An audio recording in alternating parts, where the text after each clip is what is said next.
Welcome to Unleash Your Inner Goldilocks, How to Get It Just Right. Thank you so much for joining us for another insightful and interesting conversation with an amazing guest. Think about all the things you decide to do because your heart is in it, you're passionate about it, and you know you can make an impact. And with all the optimism and faith, you jump in and get started. But are you making sure you're getting it just right? Are you putting all the steps and guardrails in place so that your dream, your passion, your purpose is being pursued in a way that you're never going to get distracted from that down the road because you forgot a few ingredients? That is the conversation we're going to have today. And in the spirit of Goldilocks, we're going to have it from the perspective of how do you get your dream and your purposes just right? And to have this conversation with me is Brigitte Dove, all the way from Great Britain. Brigitte, welcome to the Goldilocks community. Hello, thank you for having me. It's such an honor. We all go through life pursuing things that we naturally fell into, and then end up coming back in later years to identify and work on our passion. You're in that stage, you're taking that journey yourself, and you've learned through that process. Can you help us understand what got you to where you are and what got you started in helping people getting their purpose and their businesses just right? Yes, I can indeed. I have reached a stage in life where I wanted to rethink and understand what I wanted to do next. And obviously in that process, you evaluate your own qualities and your strengths and your weaknesses even. And I realized a big part of who I am is a nurturer. And I thought, that seemed to have nothing to do with what I'd done as a business career. And I looked back and I thought, well, I've enjoyed what I've done. I've worked in advertising and marketing. I've enjoyed working with business. I've learned an awful lot from business. And actually, you also learn quite a lot about how not to do things as well, as you progress. So when I put that all together, what I realized I wanted to do was to use an expression we have here, to not throw the baby out with the bathwater, to use what I already know, my business skills, all the marketing skills, and put it together in a business where I can share those skills with other people. And one of the things that I've been very aware of through my career is the amount of small businesses that start. And it's a very, very brave thing to do, to start your own business. And you have passion and you dig deep and you have all that ability to energy and drive to keep it going. And actually, a lot of people don't realize that that's probably all that did get them off the ground. And then you get 18 months in and think, oh no, I don't know what the other bits of the jigsaw are to make this work. So that's what I want to do now. I want to help nurture these businesses and provide them with the gaps in their knowledge to get them through, because more fail than they should do. And it's probably just because they haven't got access to the right information. So I'm nurturing businesses now is my passion, and I love making people get it right, just right, in fact.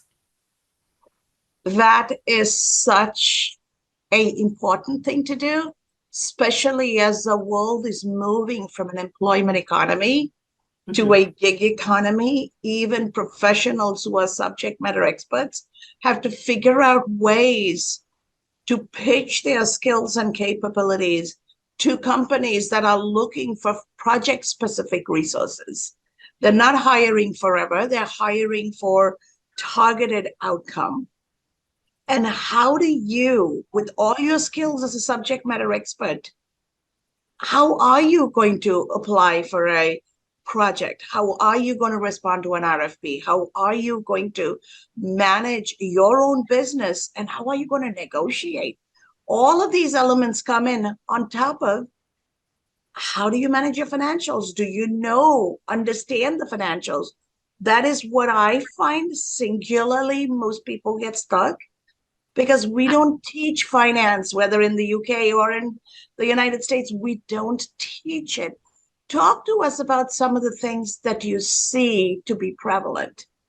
Yes, that in fact, you've hit the nail on the head there. The financials are the one thing I start talking about when I see a glazed look on people's faces, because again, you're absolutely right. It's not what people talk of, and very much the culture in this country, and I'm sure it spreads globally as well, is you might have an interest or an understanding for maybe the marketing. You've got a grasp of that. You understand you have to market your product. But then you look and you just assume the money comes in, and it's a very simple in most people's heads, an in-out process, but there's so much more to it than that. And the other thing people do, and I have seen, and I'm sure you have, very big businesses go under because they've just let the financial controller make all the decisions, probably right from his perspective, but they may not have had anything to do with your vision of the business. And suddenly it isn't the business you wanted it to be, or there isn't the cash flow you need to move it forward. So I would say to anybody, you can get somebody to add the numbers for you if you can afford it, but you must understand what you're looking at, because there isn't a business if there isn't any money in the business. And I would say that's why most small businesses fail. And it's not complicated. It's not like A-level maths. It's just sit down and have a look at it. And actually, it's really exciting when you sit down and look where you're making money. And when you know where you're not making money, it's actually really good because you can address it. But don't put your head in the sand would be my first piece of advice. That is brilliant, Brigitte. Ultimately, even if the business owner, the entrepreneur, the person with the vision is not the person handling the money, they need to be able to give oversight. Absolutely. That's one of the things I always tell when I am, whether in the classroom or consulting. When you don't have oversight, you're turning all the decisions over to somebody who has their hands in the numbers. Big corporations in the United States, Krispy Kreme was a massive donut company. Mm-hmm. It failed because the accountant just swindled the company. When you don't give oversight, you're allowing somebody to do whatever they want, and you're giving you the key to the castle. You have to sit and review. You have to share strategy. You have to have dual control, right? You can't have somebody set up their brother-in-law as a vendor and then pay them every month. Who's doing the check and balances? Who's reconciling? Who's filing? So one of the things people forget, and I always say this tongue in cheek, even Al Capone went to jail for accounting irregularities, not keeping proper books, not for murder, not for all the other horrible things they did, right? We have a US president who is facing litigation and losing his business because of accounting irregularities and books not being managed right. What would you remind small business owners in terms of they probably are afraid to let anybody else in? How do you advise them on having the courage to letting somebody else in, even though it is their business?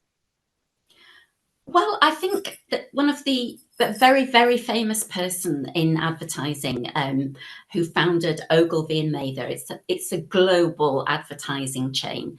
David Ogilvy's advice to anybody was to always grow your business like a Russian doll. So you are the tiny, tiny little doll in the middle, and you grow it with the experts you need around you. And not just for like financial people, but get people in who are experts in the things that you are not. Because I've seen it again. It's such a common habit of an entrepreneur. You want to do everything, and you won't be good at everything. And if there are things that bore you, get somebody in, but always have that exactly as you said, always have that oversight. And your business will grow faster if you have people who know what they are doing around you. Quite it seems really strange as well to say that if someone's expertise isn't marketing, that they will not believe in growing a marketing policy. Because perhaps when you set off, your product just met the market that it was designed for head on, and it sold straight away. So it is incredibly difficult then to persuade somebody that marketing plans are what's needed to grow, because they don't think that that's what it is. But clearly sales are the core of the business, aren't they? So I would just say, sit yourself in the middle, understand what your core strengths are, understand what the business needs, and to grow it efficiently and effectively, have a look at the Russian doll, see who's bigger and better that you can buy in. And you'd be surprised, a lot of really successful entrepreneurs, that's their philosophy. I mean, look at Richard Branson. He's famous for saying he's dyslexic, so he can't look at the numbers. He can read the reports and he has the oversight. I don't think you get to where he is, do you, without having oversight. But get good people in is the secret, I think, of success. That I love the Russian doll analogy, because you're surrounding yourself with people who are experts in other spaces, and together then you build a bigger, stronger business, but you're also protected in the nucleus as that little doll, right? So in so many different ways, it's giving you the visual of how to do this just right. When you are working with entrepreneurs to help them, guide them through this process, where do you see the points of resistance? It is so often just accepting advice. I think there's so many pain points for an entrepreneur. You've probably invested all the money you have available to you in it. You've probably put your house on the line, and that can cloud judgment. If you can not use your own money, you will be far more objective about how you spend it. So that's a massive pain point that you get a lot of resistance on.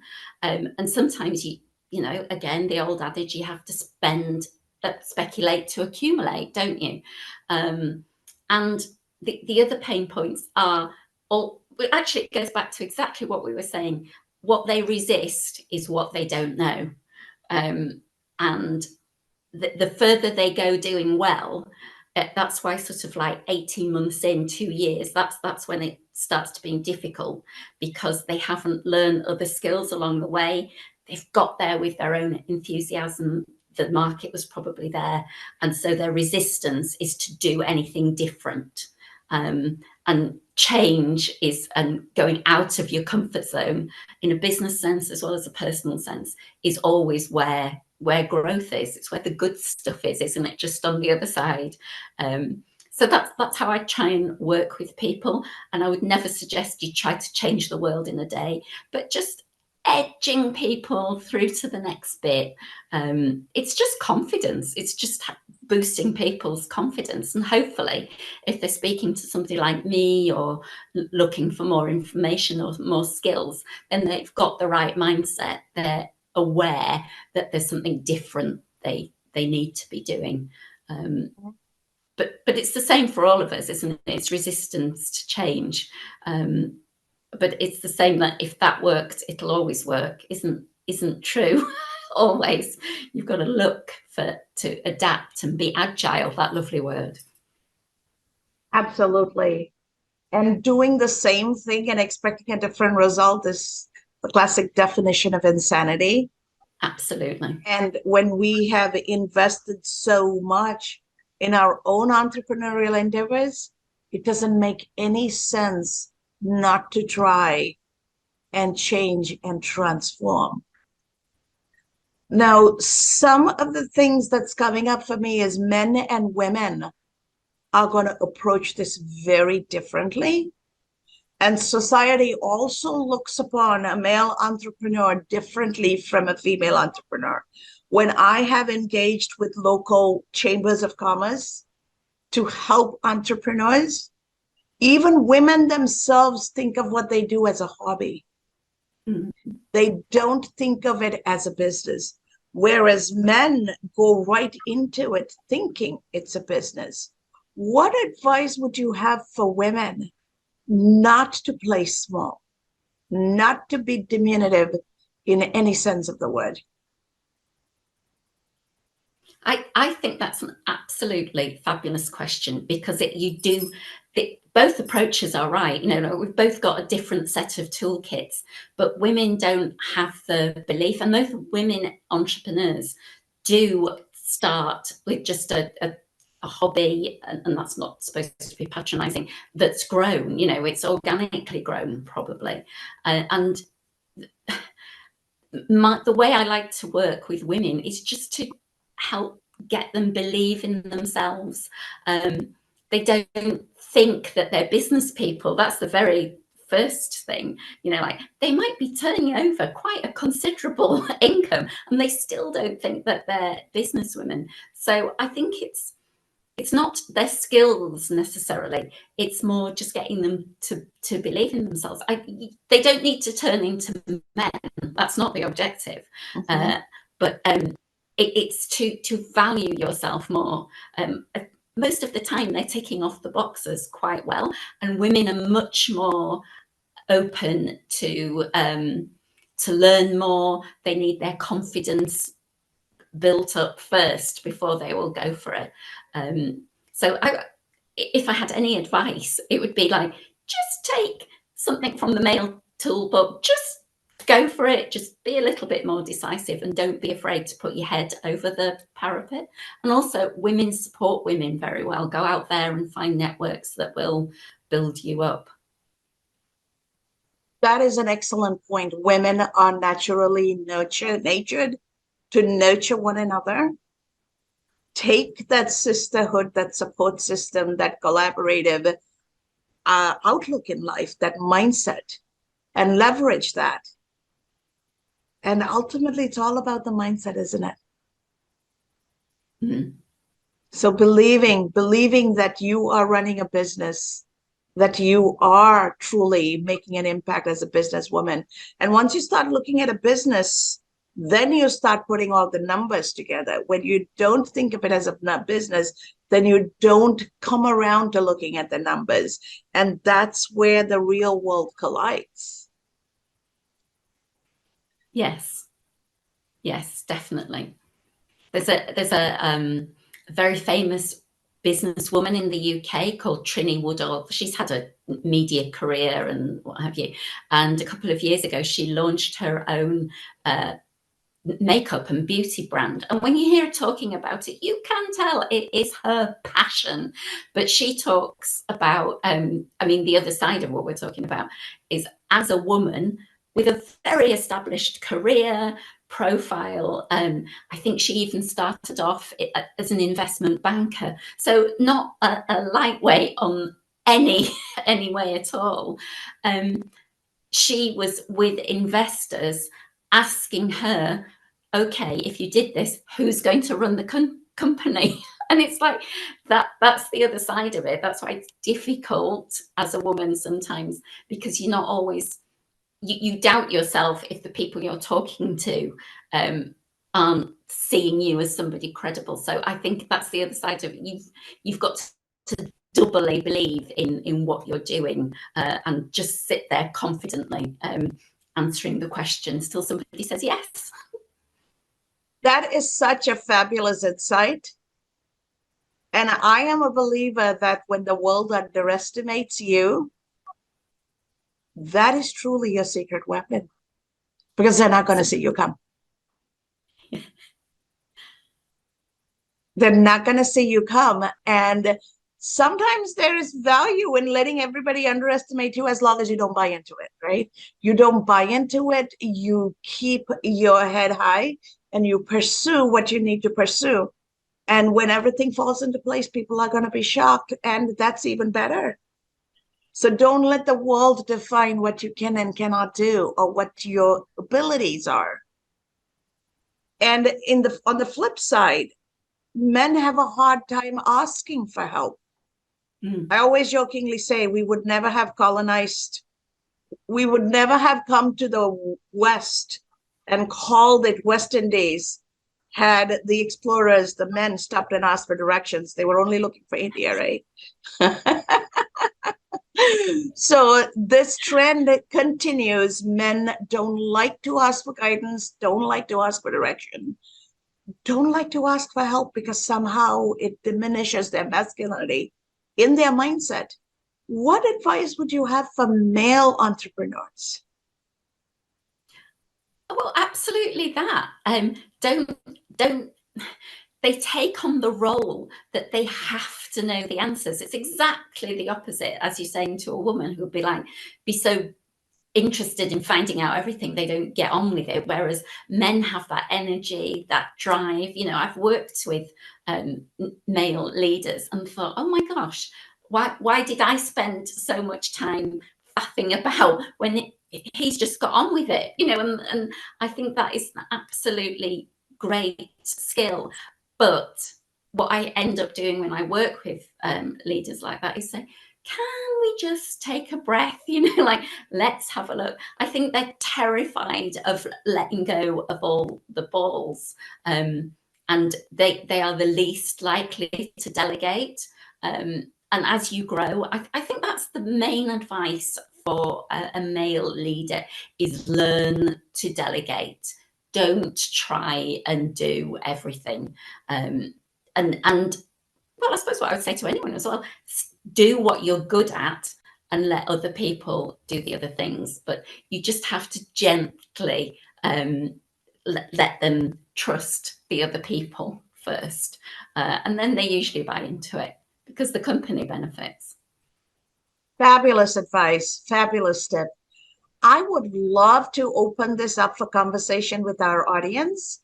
But before I do that, Brigitte, how can folks who are interested in talking to you connect with you? I have a website called Turn Your Business Round, which has all the details of the courses and workshops and working with me one-to-one that they might want to do.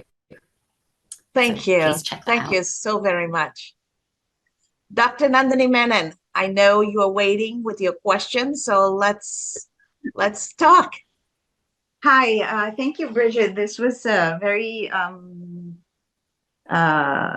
personal piece for me, because as Dr. Kasturi knows, I'm in that phase of what you called the fussing around.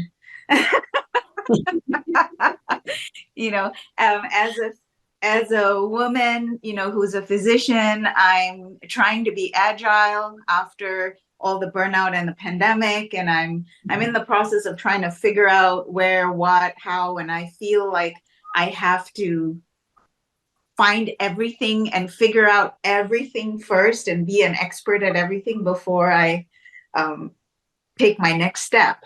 So this was very insightful of the whole conversation. I did have a question for you that might be relevant to Dr. Kasturi's audience.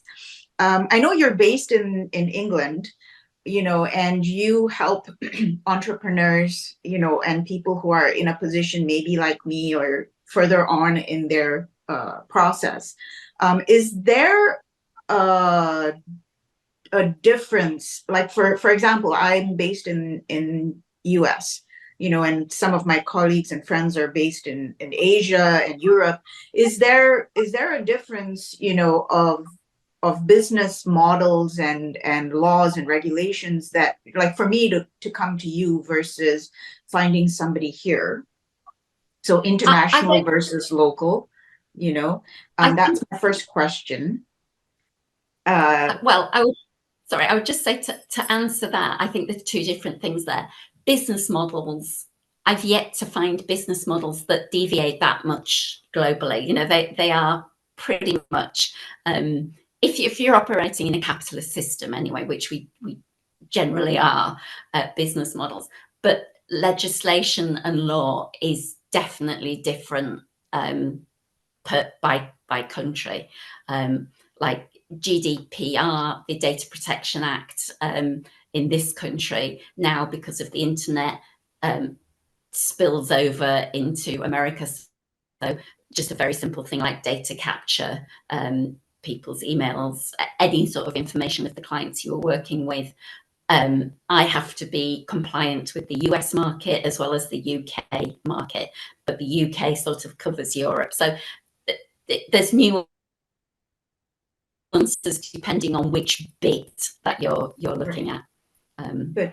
So in other words, what you're saying is that for that initial planning stage and figuring out what you want to do and how you want to do it, it doesn't really matter where you are and where the person you're going to is, but later on you would be able to guide the person to choose the right next layer for the doll, I guess, would be. So one of the caveats I would add there is setting up the accounting and finance and the tax structure is local, right? So you can get your business coaching and business model and identifying the target market, and the business plan can come from anywhere. But understanding the culture and the target market and actually going into market is local. And understanding and setting up the accounting, finance, and the tax structure, and knowing where to incorporate. You can be a US company incorporated in Chicago, in California, or Delaware. But if you're in California, you cannot put a non-compete on an employee, because if you have a CFO and they want more money, they can go and be a CFO in your competition's business too. You can't stop that. So the laws are even different for different states.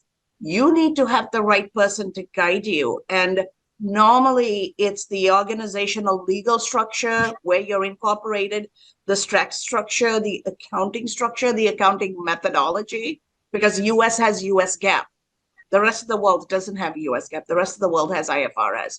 So because US chooses to be different, we need to make sure people who are setting up business here totally are setting it up in compliance with the US uniqueness. Okay. So somebody in your audience from Asia and Europe, it doesn't matter as much as for somebody in your audience living and planning to work in the US. Every country will have their own accounting rules. Okay. Yes. Their own tax rules. That's not going to change. Okay. Yes. So my next question, thank you for that. That was very informative. Yeah, and helpful, I think. The second question I had is, I notice, after I've started doing all of this, and I'm pretty sure a lot of other people, how they say Facebook and Instagram and all these things are hearing you all the time, and Amazon, and suddenly you get all these emails and little videos, in your feed, and so you're getting a lot of information, little snippets and advertisements now, for somebody who's like looking at what we want to do and things, and so many faces, so many messages come to you about what their expert is and what their expertise and what they can do for your business that's growing in X, Y, and Z. And for someone, who's sitting in their in their couch or on their table thinking about their next venture and going, clickety click, who doesn't have the resources like I have, Dr. Cuss, and I'm meeting so many other people that we have a level or a thread, of potential trust, and I guess that's my question. What advice would you give someone sitting on their couch to be able to trust the person on that screen and go with a gut, okay, this person is whom I want to work with for this thing or that and the other? Like, do you have any insight as to what question, maybe 3 questions or something that they should ask or feel or look for in that person that they're going to go for advice? I would say forget that it's online, forget the environment that they're bombarding you with. Take a step back, understand what it is that you actually want in the first place, because then that helps you narrow down what you're actually looking at, because not everyone will have everything. So in your mind, be clear what the support is and the information, and actually how much you want to pay for it as well, because that's a massive difference between what kind of help you can get. So if you know what you want, that's a much better place to start with. Then you can start filtering out what you're looking at. So like, nobody is going to give you all the information. So if it's marketing, look for marketing people, but look at it always, for me, it's like, ask first, ask people who have done or something similar to what you want to do. Find out when you see people. It always, for me, it's about, well, it's not word of mouth, is it, when it's online, but testimonials. If they have good testimonials up there, go and find that, online you can find the person who gave the testimonial, so you can get them to vouch for it. They should have the companies they've worked with on there. Ask them. Kind of, I think what I'm saying is, forget that you're looking at all this on an online environment, because it's really busy, and go through the process as you would anyway. And yeah, gut feeling at the end of the day. Sometimes some people you don't want to work with, and some you do. And you can be selective in the same way, but always be clear what you want from it in the first place.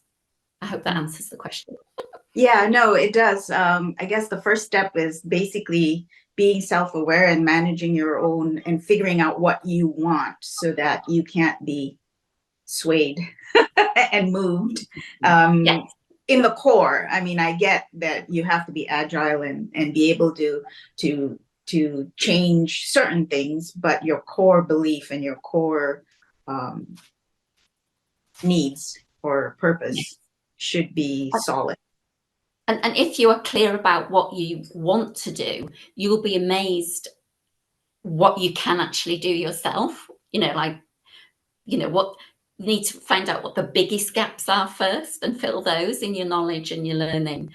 But I'm pretty sure that if you're clear you want to do something entrepreneurial or something for yourself, that you will have more answers than you think. You just need to set them down and see.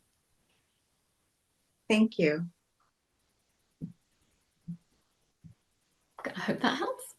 Oh, it did. Thank you. That was very helpful. Excellent. Did we lose Dr. Kasturi? Yes, I think so. I can see her talking. But oh, there we go. Sometimes it's important to put pen to paper too. Don't just think it, because when you're thinking, your mind can morph it and change it slowly. Mm-hmm. Write down, and if possible, diagram it. Because better than words, put a picture. Because then you can tell the story with the picture. Yeah. Okay. The vision board, you mean? Yeah. Yeah. Whether it's a Cool. vision board, or different people capture the visual differently, right? So whatever works for you, capture it in visual, in logic, in structure. And then you can see which dolls you can do and which dolls you need to bring in. I love Bridgette's theme of the nesting Russian dolls, right? So what is going to be your doll collection? Who are the dolls that are going to come in? Cool. In this age of Barbie, that's a great analogy. Which Barbie do you need? The doctor Barbie, the lawyer Barbie, the finance Barbie, the As long as she's in pink, it'll be fine. exactly. This is a fabulous conversation. I hate to bring it to a close, but this has been amazing, Brigitte. I know you have given food for thought and nuggets of wisdom for our audience, and we cannot wait for you to be a part of our Goldilocks community and bring your wisdom and insight from time to time. And as we bring this to a close, I really want to reiterate Bridgette's message. You are the nucleus, the little doll inside the Russian nesting doll.